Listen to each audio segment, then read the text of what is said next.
So, um, way back when we were talking about this, one of the things I heard is that you had a historian that recorded the temperatures for the smokers. Is that a fair statement? Yes, we do have that. Okay. So, and we don't know what the automation is. It could be, PLC control. It could be, programmable automation controllers, which are like ramp soak. So we kind of based our concept off of a minimal signal profile that even if you have like a very basic, just hardened controller as a ramp soak, and a ramp soak is just something, it'll heat something up, hold it at temperature for the soak phase, and then cool it back down. So it's a pretty common controller for smokers, retorts. In brewing, it's used in mashing processes. So, it's a very basic controller. So we based that off of that.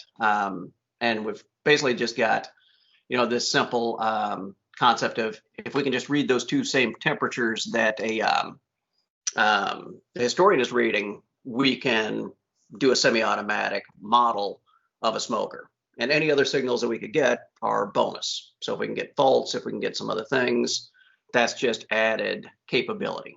So this is kind of our minimum going in. This just kind of puts Able in a quick perspective is that, effectively we're intelligent middleware in terms of the stack between, automation systems, Kepware is a standard part of the LIDS architecture that, reads all the data coming out of those systems. We put ourselves in the middle. So we basically process signals. We add some of our own intelligence like these user commands, which we'll show you. And then that sends the data up into LIDS. And we have our own, visualization, diagnostic capability. So, Able's not just basic middleware. It's got a lot of visibility tied in for, kind of helping improve it. So this is what we're going to demo for you is a sequence, which would be, what we, I guess, assume would be a typical life cycle for a smoker, is that it's going to start out in some type of state, like it's waiting for product. And then you have a loading phase where you're loading the meat into the smoker. Then it goes through a heating phase. So now you've turned it on, so it's heating up. Then it goes through its holding, so it has to stay at temperature for a period of time. Then it has to cool down. We added a couple of interesting states. So we added one, which is kind of like a warning. So like when we get within, so many degrees of, ambient temperature, we would say, hey, you're almost done. So it might be a little heads up to say this smoker is approaching the end of its cycle. When it does get down within the ambient temperature range, that's where we'd say it's now waiting to unload. Another little hack we put in is that we can time this. So we can give a period of time, like if you say it's 30 minutes, an operator should be doing something with it, then it's going to kick into this excessive wait. So basically say, hey, hey, now I've been waiting to unload for too long. And then unloading it, and then back into like a clean, a sanitation, things like that, and then waiting for product. So is that, you think, a simple representation of a life cycle of a smoker? Yeah, that'd be Okay. exactly the life cycle of a smoker. All right. So, I'll kind of just switch over to the demo and show how we do this. So I created, 4 smokers. So we build everything from templates in Able. So once we create a template, we can replicate this X number of times. And that's really powerful for us because we can get that, consistency across assets. So I've got all of these sitting right now in this excluded time, no demand. And what I've done in our simulator here, so this kind of points to our simulation controller, is I created, just a temperature set point and a process variable for 4 units. So that's kind of the marriage is, 1-to-1 for these guys. So normally what would happen to your best practice is you want the operators when they're loading to go in and manually select. So this is a manual transition to go into loading. So now smoker 1 is in loading. And so, the way we'll know that we transition from loading into heating is going to be an automatic transition. And it's when we detect a change in temperature. So obviously, like these temperatures aren't realistic, but once I kick the temperature up to a certain point, it's going to kick this guy. Oh, hang on, I got to refresh. There we go. So that kicks that smoker into heating. Now, even if the operator doesn't follow the best practice, like they should put it in loading first, but if they forget to do that, we're still going to detect heating. So if I put the other one in, this one automatically detects that it's heating up. So I got these two smokers both in their heating cycle. What'll happen is that the temperature, the actual temperature is just going to keep ramping and ramping and ramping. We've set this up so that when it gets within 10 degrees of the set point, it transitions into holding. So I can go above. And once this is set, the temperature can move around, but it kind of locks into that state. Like if it gets too low, it'll kick back into heating, saying it needs to reheat.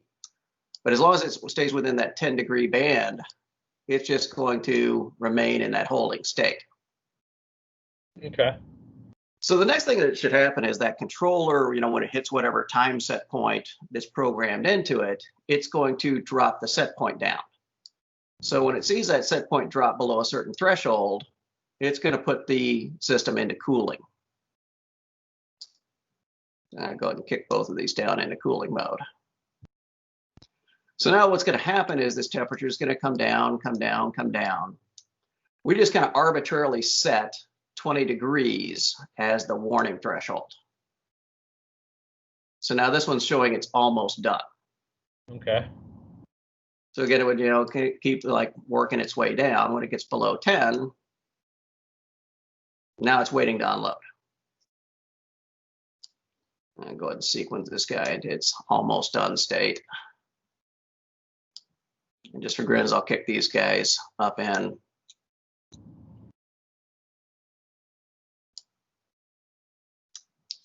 So I mentioned that, we set a time threshold and, for demo purposes, we're not going to wait half an hour. So I set it to 30 seconds. So when that clock hits 30 seconds, it's going to transition into excessive weight. So now you've kind of got this indicator, which, this could be on an overhead display or something like this, or people can use it on tablets. But now people can see, hey, so this guy is almost done. This guy's been waiting too long. So this is going to be your priority. So you want to go ahead and get the meat out of this particular smoker. In this case, you want to transition this guy now into unloading. So we go back to agree, we can change the colors to whatever we want, but we kind of consider these to be productive states. So that's back into a normal, quote, productive state. I'll put that guy into waiting to unload. I'm going to go ahead and take this guy into his cooling phase.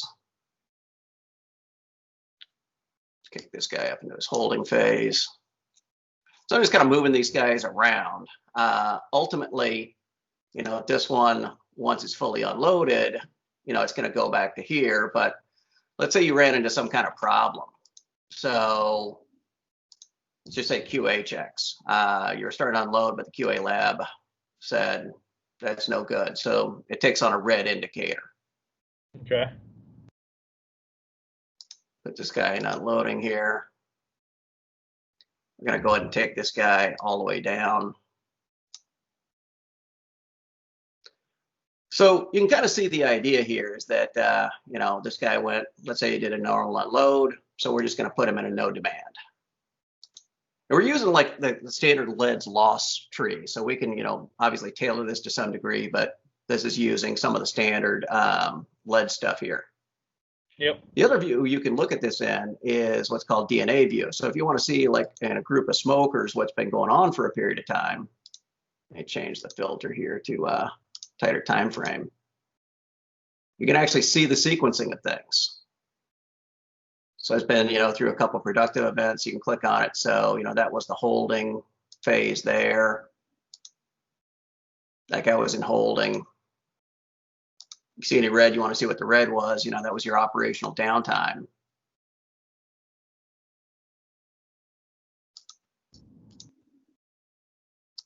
And again, from this view, like if you click on these and you want to see kind of like a sequence, in a different format, this kind of shows your time distribution, how much time you've been spending in each state.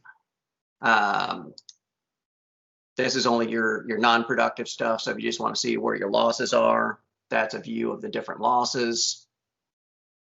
That's your availability. So if you never had any loss related events, the availability would be 100%. And then this is, kind of like your serialized event detail. So you can kind of see all this stuff. If you wanted to filter in on things like, the unplanned loss, this only show your unplanned loss events. And this is all just enable. So all this data would be getting fed through to informants. So you'd be able to visualize this in LEDs, utilize the LEDs calculations. The OE would be the same as the availability because you don't have, the other OE components. There's no performance rate or anything like that associated to this. So, Mark talked about the data collection element to this. We have a state engine that's creating all these batch states that gets passed to informants, slash LEDs, if you will.